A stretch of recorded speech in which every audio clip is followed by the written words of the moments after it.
میں نے گستاخانہ وجہ سے قرآن کو پڑھنا شروع کیا، وہ یہ کہ میں چاہتی تھی کہ کوئی خامی تلاش کروں۔ میں نے آرٹیکلز، کتابچے، کیسٹ سب پھینک دیے۔ میں نے قرآن کو ایک طرف رکھا، یہ مجھ پر ذہنی جذباتی طور پر بہت زیادہ حاوی ہو رہا تھا۔ میں نے کہا میں مسلمان ہو گئی ہوں اور اب یہ میں ہوں۔ وہ بہت تکلیف دہ لمحہ تھا جب میری والدہ نے مجھ سے کہا میری ذمہ داری پوری ہو گئی، مجھے تمہاری ماں رہنے کی ضرورت نہیں اور اب تم آزاد ہو۔ اور اپنی ماں کا رشتہ توڑ لینا بہت زیادہ تکلیف دہ تھا، بہت زیادہ تکلیف دہ۔ میں یہ جان نہیں سکی کہ میرا تعلق کہاں سے ہے۔ میں نے بے حد تنہا محسوس کیا اور اس چیز نے مجھے بیمار کر دیا۔ میں نے اپنی والدہ کو کال کی اور ان سے کہا پلیز آئیں اور مجھے اپنے ساتھ گھر لے جائیں، اور میں نے اسلام پر عمل کرنا روک دیا، اپنا حجاب اتار دیا، نماز پڑھنا چھوڑ دی۔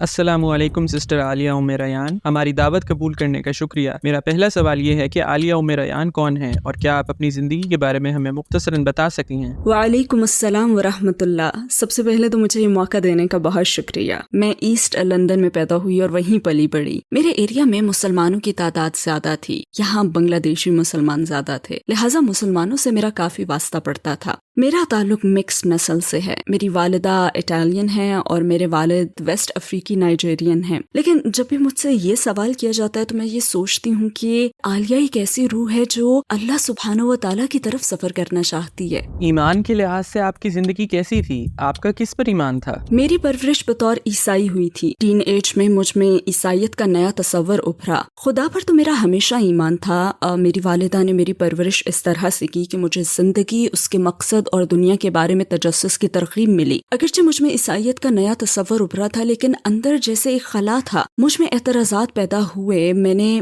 بہت ہی کم عمری میں عیسائیت کے بنیادی عقائد پر اعتراض کیا، اور شاید جذباتی اور روحانی طور پر اس عقیدے پر یقین کے باوجود عقلی طور پر مجھے پسند نہیں آیا، لہٰذا آخر میں نے اسے چھوڑ دیا۔ میرے والد کا بیک گراؤنڈ بہت زیادہ دلچسپ تھا کیونکہ وہ پیدائشی مسلمان تھے۔ میرے دادا مسلمان تھے اور میری پیدائش سے بہت پہلے جب میرے دادا کا انتقال ہوا تو میرے والد نے اسلام چھوڑ دیا، اور جب وہ لندن میں میری والدہ سے ملے تو اس وقت وہ مسلمان نہیں تھے، لہٰذا میری پرورش کبھی بھی اسلام پر نہیں ہوئی۔ اسلام کسی صورت میں موجود نہیں تھا، وہ مسلمان نہیں رہے تھے۔ کس چیز کے باعث آپ نے اپنے عقائد پر سوالات اٹھائے؟ مجھے اپنی والدہ کے ساتھ چرچ جانا یاد ہے۔ میں چرچ جایا کرتی تھی اور روحانی اور جذباتی طور پر اس سے بہت زیادہ اطمینان ملتا تھا، لیکن میرے ذہن میں سوالات تھے۔ میں ان کے خدا کے کانسیپٹ کو سمجھ نہیں سکی۔ میں سمجھ نہیں سکی کہ ناؤز باللہ وہ کیسے ایک انسان کی عبادت کر سکتے ہیں۔ وہ ایک انسان تھے، میری ہی طرح کے ایک انسان، اور میں عقلی اور ذہنی طور پر یہ بات نہیں سمجھ سکی کہ میں ناؤز باللہ کیسے کسی دوسرے انسان کی عبادت کر سکتی ہوں۔ لہٰذا میں نے اس پر اعتراض کیا، اور مجھے یاد ہے کہ ایک دن میں نے چرچ کے پادری سے بات کی۔ میں نے ان سے یہی سوال کیا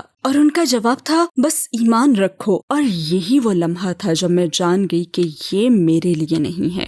آپ نے پہلی مرتبہ اسلام کے متعلق کب سنا؟ میں اس سوال کا جواب دینے کے لیے آپ کو اپنے بچپن کے بالکل ابتدائی دنوں میں لے چلتی ہوں۔ میرے ایریا میں مسلمان زیادہ تھے، یہ بنگلہ دیشی ایریا تھا، اور میری رہائش کے سامنے میں فرسٹ فلور پر رہتی تھی۔ میری عمر تقریباً 8 سال تھی۔ میں لیونگ روم کی کھڑکی کے پاس جاتی اور کھڑکی کی دہلیز پر جھک جاتی تھی، جہاں سے مجھے اپنے گھر کے سامنے سڑک کا گراؤنڈ فلور نظر آتا تھا۔ وہاں عارضی طور پر بنائی گئی ایک مسجد تھی۔ اس وقت دراصل وہ ایک کنٹینر تھا، لیکن میں جہاں سے جھک کر دیکھتی تھی وہاں سے مجھے اس مسجد میں نماز کا ایریا نظر آتا تھا، اور مجھے یہ بڑا دلکش لگتا تھا۔ میں انہیں اندر جاتے اور جھکتے اور سجدہ کرتے ہوئے دیکھتی تھی۔ بچپن میں مجھے یہ سب دیکھنا بہت اچھا لگتا تھا۔ میں یہ سب دیکھنے کے لیے دن میں چند بار دوڑ کر کھڑکی کے پاس جاتی۔ اسی عمر میں بدقسمتی سے گھر میں حالات بہت برے تھے۔ میرے والدین مسلسل جھگڑتے رہتے تھے، ان میں ہم آہنگی نہیں تھی، ان میں مسلسل بحث اور جھگڑا ہی جاری رہتا تھا۔ اور مجھے وہ دن یاد ہے جب میری والدہ اور والد کے درمیان بہت سخت جھگڑا ہوا اور میں اپنے بیڈ روم میں بھاگی۔ میری عمر تقریباً 8 سال تھی۔ بیڈ روم میں جاتے ہوئے میں نے اپنی والدہ کی شال لے لی۔ وہ ایک خوبصورت ایشین شال تھی جو ان کی ایک پاکستانی کالیگ نے گفٹ کی تھی، دفتر کی کالیگ نے۔ میں نے وہ شال لی اور اس سے زمین پر پھینکا، پھر میں نے سجدہ کیا اور خدا سے کہا مجھے خدا سے یہ کہنا یاد ہے کہ انہیں روک دیں، انہیں جھگڑنے سے روک دیں۔ لیکن اس وقت میں بہت چھوٹی تھی، مجھے ٹھیک سے معلوم نہیں تھا کہ میں کر کیا رہی ہوں۔ بس جو کچھ مسجد میں دیکھا تھا اسی کی میں نقل کر رہی تھی۔ اور مجھے محسوس ہوا کہ خدا میری بات سنے گا. اس وقت مجھے ایسا محسوس ہوا تھا کیونکہ یہ ایسا انداز تھا جو خدا سے قریب کرتا تھا.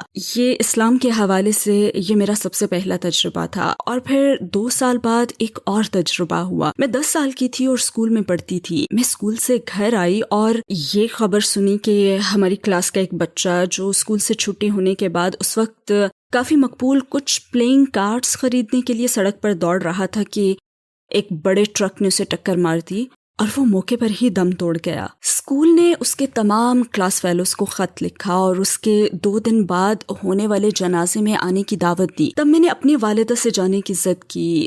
اس کلاس میں ہم میں سے کچھ اسٹوڈنٹس غیر مسلم تھے. والدہ نے اجازت دے دی اور مجھے لیلا سے کہی ایک بات یاد ہے جو اس وقت میری بیسٹ فرینڈ تھی اور وہ صومالیہ سے تھی. میں نے کہا کیا مجھے اسکارف مل سکتا ہے؟ اور اس نے کہا ہاں، اور مجھے ایک اسکارف اس نے دے دیا. پھر مجھے ایسٹ لندن کی مسجد میں جانا یاد ہے. شاید میں جنازے میں موجود اکیلی غیر مسلمان بچی تھی. وہاں میں نے ظہر کی نماز پڑھی، پھر جنازے کی نماز پڑھی. مجھے ظہر کی نماز میں سجدہ کرنا اور خدا سے نزدیکی کا وہ احساس پانا یاد ہے جو 2 سال پہلے سجدہ کرتے ہوئے مجھ میں پیدا ہوا تھا. اور یہ اسلام کے حوالے سے میرا دوسرا تجربہ تھا. اس بات نے آپ کو اسلام سے قریب کرنا شروع کیا؟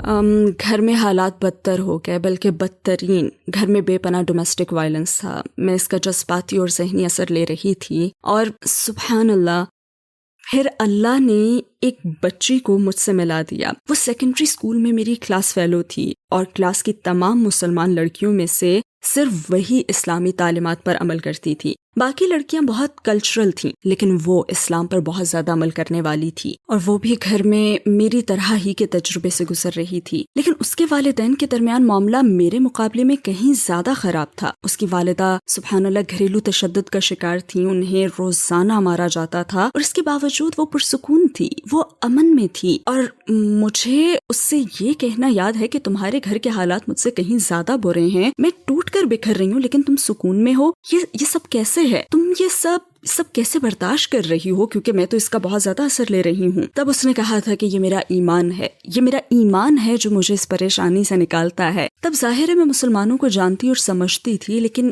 یہ احساس بھی تھا کہ اسلام بہت بیکورڈ مذہب ہے. اور مجھے اپنی اس فرینڈ سے بہت زیادہ لگاؤ ہو گیا تھا. ہم بہت ہی گہری سہیلیاں بن گئی، حالانکہ ہم بالکل مختلف تھیں. مطلب میں بہت خود سر اور کریزی تھی اور لوگوں میں مقبول، اور وہ ماشاءاللہ ایک عملی مسلمان تھی. پھر بھی ہم بہت گہری فرینڈز بن گئیں. پھر میں نے اسلام پر غور کرنا شروع کر دیا، آرٹیکلز پڑھنا شروع کیے. اس وقت ٹیپ والی کیسٹس چلتی تھیں.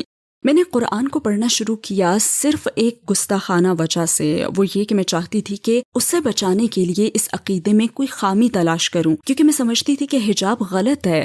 میرے خیال میں یہ اسے ایک کامیاب کریئر، ایک کامیاب زندگی سے پیچھے رکھے گا. مجھے لگتا تھا، اور ویسے بھی اس علاقے میں پرورش پاتے ہوئے میں نے دیکھا بھی تھا کہ مرد 2 میل آگے ہی چل رہے ہوتے تھے اور ان کی بیویاں پیچھے پیچھے چلتی تھیں. تو مجھ میں اس طرح کے من گھڑت تصورات تھے.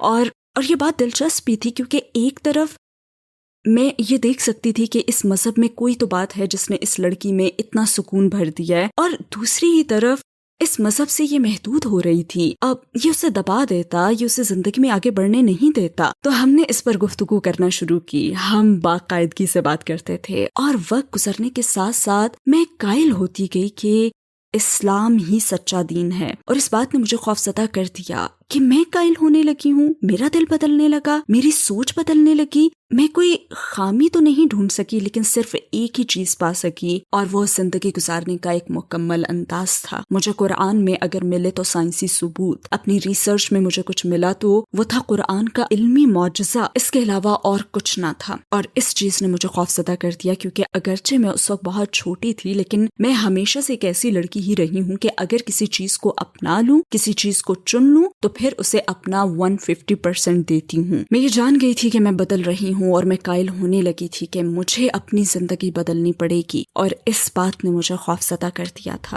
کون سی چیز آپ کو اسلام قبول کرنے سے روکتی رہی اور بالآخر آپ مسلمان کیسے ہوئی؟ خوف مجھ پر غالب آ گیا تھا. اس وقت مجھ پر اتنا خوف طاری تھا کہ میں نے اپنے دوستوں سے بھی تعلق ختم کر لیا. میں نے آرٹیکلز، کتابچے، کیسٹ سب پھینک دیے. میں نے قرآن کو ایک طرف رکھا. یہ مجھ پر ذہنی جذباتی طور پر بہت زیادہ حاوی ہو رہا تھا. میں اپنے ایمان سے خوفزدہ تھی. میں اس بات سے خوفزدہ تھی کہ مجھے اپنی زندگی بدلنی پڑے گی. میں یہ نہیں کہتی کہ مجھے اپنی زندگی سے بے حد پیار تھا، لیکن میں آزاد تھی، اور اپنی آزادی کو ختم کر دینا بہت زیادہ خوفزدہ کرنے والی چیز ہے، خصوصاً جب آپ کو معلوم ہی نہ ہو کہ آپ اس سے کیا پائیں گے. مگر اب مجھے معلوم ہے کہ میں نے کیا پایا ہے. تو اس وقت میں نے اس سے تعلق توڑ لیا اور بس اپنی زندگی جیتی رہی. پھر مجھے اپنے ایگزامز کی تیاری یاد ہے. وہ ایک ویکنڈ تھا اور میں اپنے ایگزامز کی تیاری کر رہی تھی، لیکن پتہ نہیں کیوں میری توجہ بھٹک رہی تھی. میں سوچ رہی تھی تو بس اسلام کے بارے میں، اپنی جانی گئی چیزوں کے بارے میں. ایسا لگتا تھا کہ ان سوچوں نے مجھ پر بمباری کر دی ہو. یہ سوچیں قرآن میں سائنسی ثبوتوں، خدا کے وجود، نبوت کے ثبوت کے بارے میں تھیں، اور لگاتار ایک کے بعد دوسری سوچ. پھر میں چہل قدمی کے لیے اپنی رہائش گاہ سے باہر آ گئی، کچھ دیر سکون کا سانس لینے کے لیے. میں سڑک پر آئی جسے روزانہ پار کرتی تھی. میں وہاں کھڑی گرین مین اشارے کا انتظار کرنے لگی. پھر گرین مین اشارہ آیا، لوگ سڑک پار کرنے لگے، لیکن میں نہ کر سکی. مجھے لگا جیسے میرے پاؤں زمین سے چپک گئے ہوں، اور دماغ میں یہی سوچ تھی کہ اگر میں یہ سڑک یا کوئی بھی سڑک پار کروں اور مجھے کار ٹکر مار دے اور میں یہ جانتے ہوئے مر جاؤں جسے میں بخوبی جانتی ہوں، تو اس کا مجھے کیا فائدہ ہوگا. اور یہ خیال مجھ پر طاری ہو گیا. میں اس کی گواہی کیوں نہیں دے رہی جو پہلے ہی میرے دل میں سما چکا ہے. میں کسی طرح گھر واپس آئی، اپنی دوست کو کال کی. اس نے فون اٹھایا، میری آواز سنی، اور میری آواز سن کر وہ بہت خوش ہوئی. میں نے اسے کہا کہ میں ایمان لے آئی ہوں اور اب مجھے کلمہ پڑھنا ہے. وہ ویکنڈ تھا اور پیر کے دن میں نے کلمہ پڑھ لیا، الحمدللہ.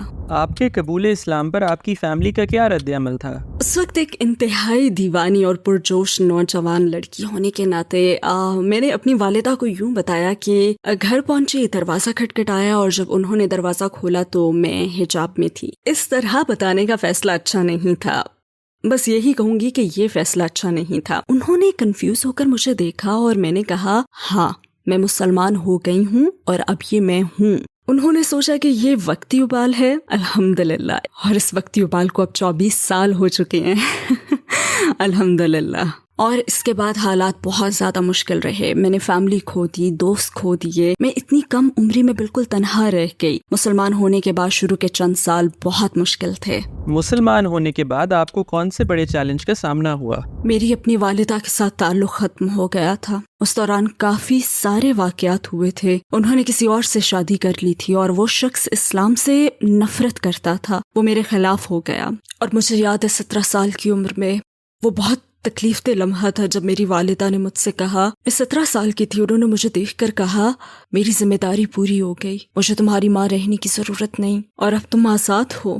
وہ انتہائی مشکل وقت تھا. اس عمر میں آپ کو فیملی کی ضرورت ہوتی ہے اور اپنی ہی ماں کا رشتہ توڑ لینا بہت زیادہ تکلیف دہ تھا، بہت زیادہ تکلیف دہ.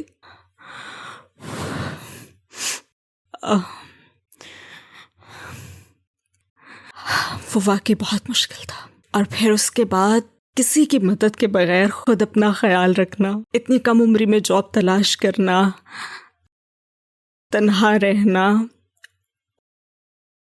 اور اس وقت میں ایسی بے شمار دوسری مشکلات سے میں گزری جو بالکل ذاتی نوعیت کی تھیں، اور فیملی کی سپورٹ کے بغیر یہ سب انتہائی مشکل تھا.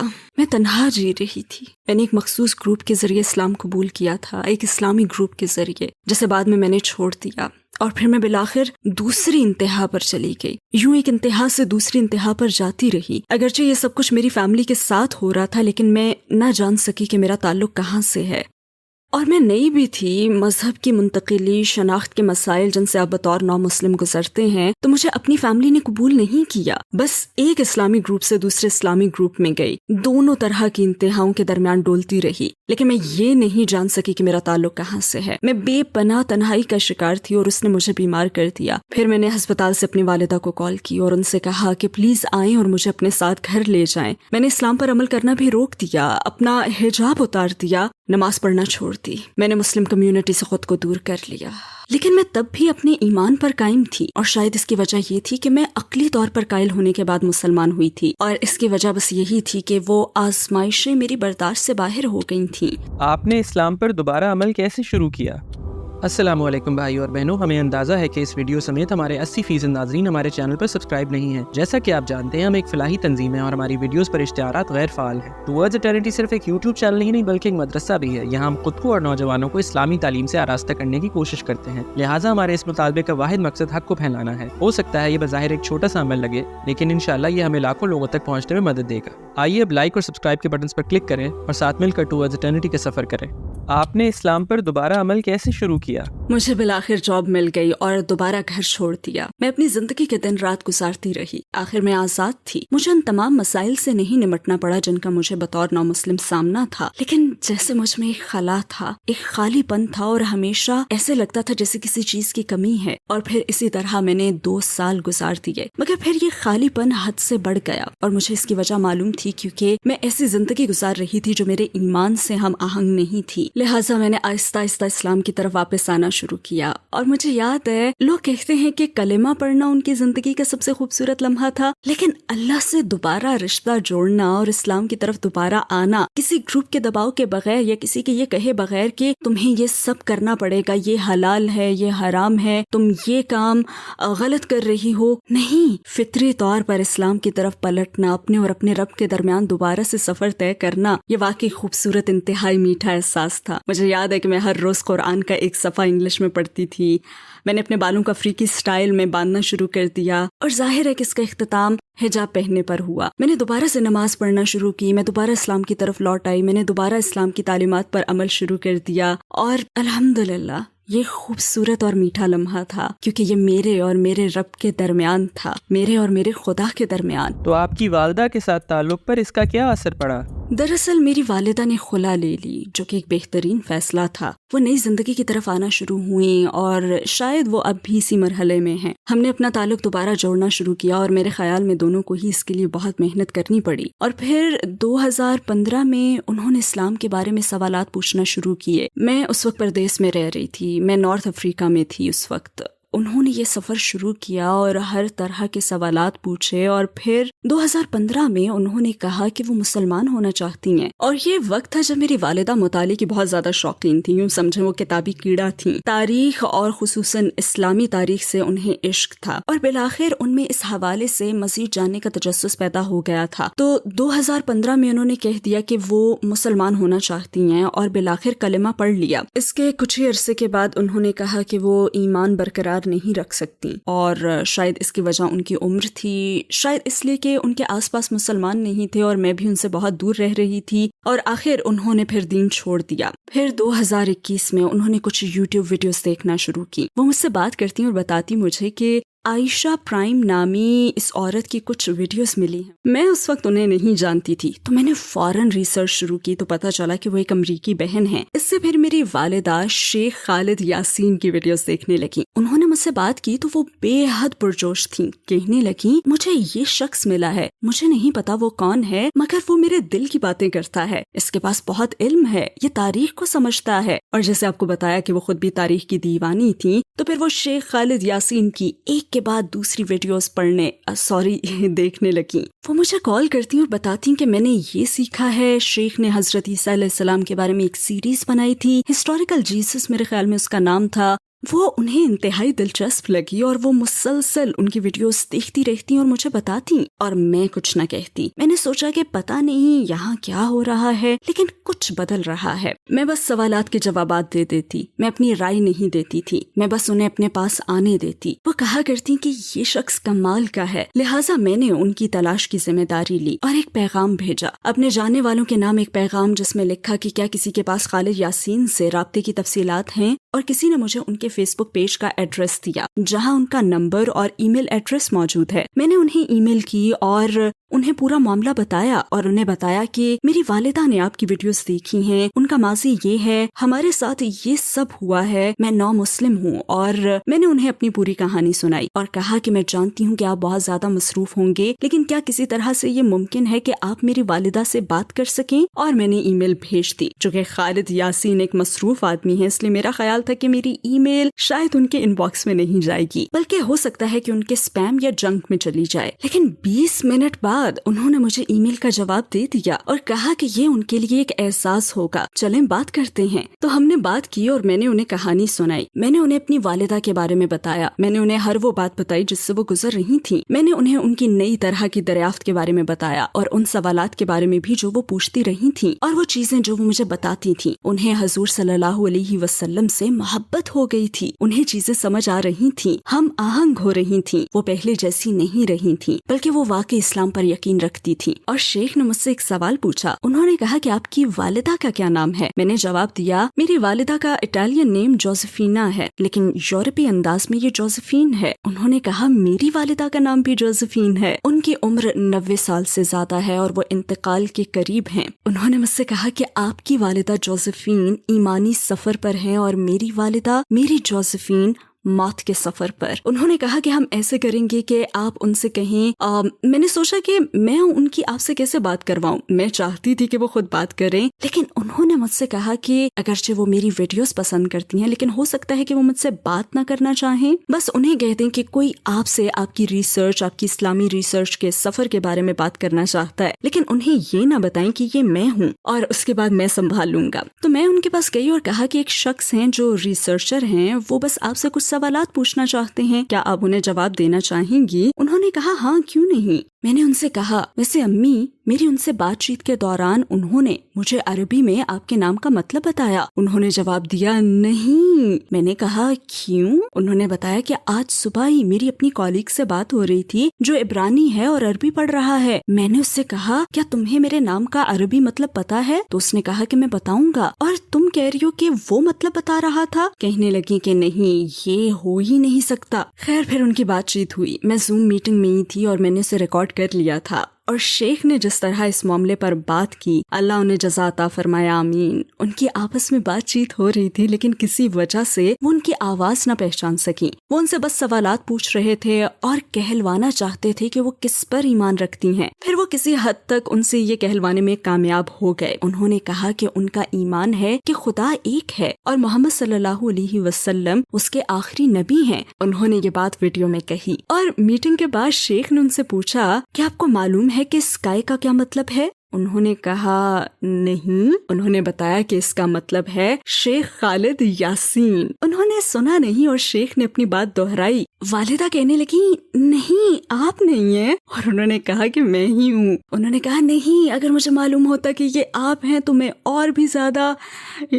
اور خیر آگے وہ کچھ بھی کہنا چاہتی ہوں۔ اس کے بعد ان کے 2 مزید زوم سیشنز ہوئے اور آخرکار انہوں نے دوبارہ کلمہ پڑھ لیا الحمدللہ۔ کیا مسلمان ہونے اور حجاب پہننے سے آپ کی آزادی چھن گئی ہے؟ اسلام قبول کرنے کے بعد مجھے میری آزادی مل گئی ہے کیونکہ آزادی لوگوں کی کھڑی کی گئی رکاوٹوں کو دور کرنے کا نام ہے۔ جب آپ پوری طرح سے اپنے خالق سے اور اپنے مقصد سے جڑ جاتے ہیں تو آپ دوسروں کے لیے نہیں بلکہ اس کے لیے جیتے ہیں اور یہی حقیقی آزادی ہے۔ ٹھیک ہے میں اب حجاب پہن رہی ہوں اور مجھے اپنے رب کے کچھ خاص احکام کو بھی ماننا پڑتا ہے لیکن میں آزاد ہوں کیونکہ میرے فیصلے، میری پسند ناپسند، کہاں جانا ہے، کیا کرنا ہے اور کیا نہیں کرنا، یہ سب کچھ میرے خالق و مالک کے لیے ہے، یہ ان لوگوں کے لیے نہیں جو میری طرح زندگی کے سفر پر ہیں۔ تو ہاں میں آزاد ہوں۔ لیکن کچھ غیر مسلم کہتے ہیں نہیں تم خود کو دھوکہ دے رہی ہو، آزاد تو ہم ہیں۔ نہیں، کیونکہ وہ کسی نہ کسی چیز کے غلام ہیں۔ کوئی طاقت ہم سے سارے کام کرواتی ہے، ہر کام کے پیچھے کوئی مقصد ہوتا ہے۔ ہم سب صبح بستر کیوں چھوڑتے ہیں؟ اس کی وجہ فیملی ہو سکتی ہے، جاب ہو سکتی ہے،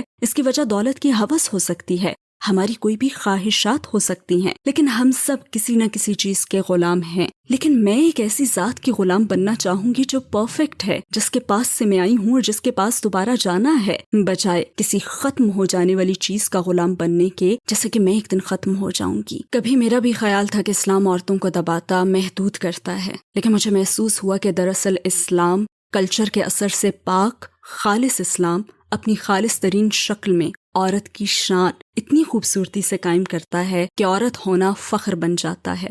حضور صلی اللہ علیہ وآلہ وسلم کے صحابی نے جب سوال کیا میری محبت کا سب سے زیادہ حقدار کون ہے، تو آپ صلی اللہ علیہ وسلم کا جواب کیا تھا؟ تمہاری ماں۔ آپ نے دوبارہ جواب دیا، تمہاری ماں، تمہاری ماں۔ اللہ سبحانہ و تعالیٰ نے خود اور پھر اپنے نبی پاک صلی اللہ علیہ وآلہ وسلم کے ذریعے شریعت میں عورت کو جو حیثیت، تحفظ، سپورٹ اور مقام عطا کیا ہے، اس سے ظاہر ہوتا ہے کہ عورت ایک ہیرا ہے، سچا اور حقیقی ہیرا۔ جب میں سوچتی ہوں کہ اگر اللہ سبحانہ و تعالیٰ کی طرف سے مجھے ہدایت نہ ملتی تو آج میں کہاں ہوتی؟ اگر زندہ ہوتی تو بے نام و نشان ہوتی۔ نیند سے جاگنا مجھے سمجھاتا ہے کہ میری زندگی کا مقصد ہے، میرے وجود کی اہمیت ہے، اور اسی سے میں اپنی قدر و قیمت کو اپنے رب کے ساتھ جوڑتی ہوں۔ ایسا کرتے ہوئے مجھے ادراک اور احساس ہوتا ہے کہ اسلام میں عورت آزاد ہے، اسے عزت، سپورٹ، تحفظ حاصل ہے اور اسے ایک اعلیٰ حیثیت دی گئی ہے۔ اگر آپ کو دنیا کے تمام غیر مسلموں سے بات کرنے کا موقع ملے تو آپ انہیں 1 منٹ میں کیا کہیں گی؟ میں انہیں بتاؤں گی کہ روزمرہ کی زندگی کے پیچھے کوئی مقصد ضرور ہے، یہ معمول کی زندگی ہی سب کچھ نہیں ہے، اور اگر آپ کے خیال میں یہی سب کچھ ہے